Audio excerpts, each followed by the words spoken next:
Are you hopeful? Do you think that this is, especially with the assault by the Trump administration, and I have to fault the press because they're not covering these vital issues that are affecting our well-being, our safety, and our health, and of course, not confronting the degradation of the ecosystem, which is now threatening the extinction of the human species.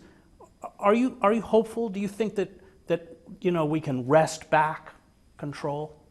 I think it'll be easier to wrest back control if the people start doing it, because the press is now into sensationalism, it's into politically correct verbal miscues, it's into covering Trump 24/7 and his crazy tweets. The only way they're going to be sobered up is when the people start mobilizing. And I mean demonstrations, I mean marches, I mean focusing on 535 members of Congress. I mean back home, surrounding the office of their members of Congress, organizing full-time groups.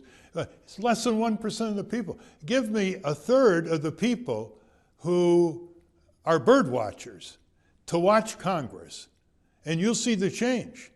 Because the whole structure of our Constitution starts with the sovereignty of the people. We have to exercise it, otherwise the sovereignty will be taken away from us by a handful of giant corporations controlling Wall Street and Washington, D.C., otherwise known as the corporate state, which Franklin Delano Roosevelt in 1938 called fascism. You essentially were locked out of the political system and ran for president, and I supported all of your runs for president, arguing correctly, I believe, that the only mechanism left was to put pressure on the Democratic Party, 5, 10, 15 million votes, to pit power against power.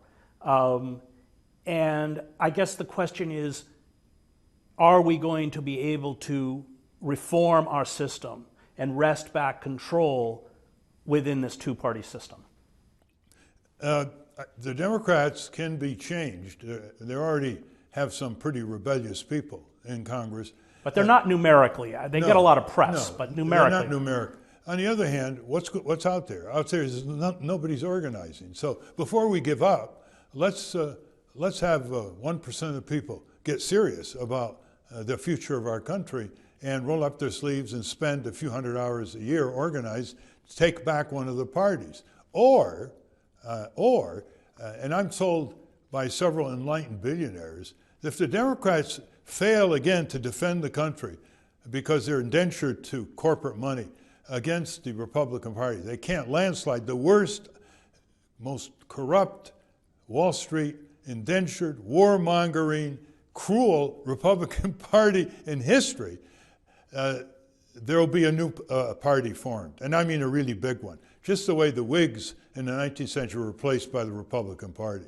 This is their last chance. If they can't beat Donald Trump, who has all kinds of wrongdoing and brutishness and cruelty and ignorance written all over him, they have to defer to the emergence of a major new party. And do you see that coming then? I can see it coming because people will be totally fed up. The independents and Democratic voters, that the Democratic Party is so cliquish and so indentured to corporations that they can't defend the Republic against the worst Republican Party in history. That was consumer advocate and attorney Ralph Nader.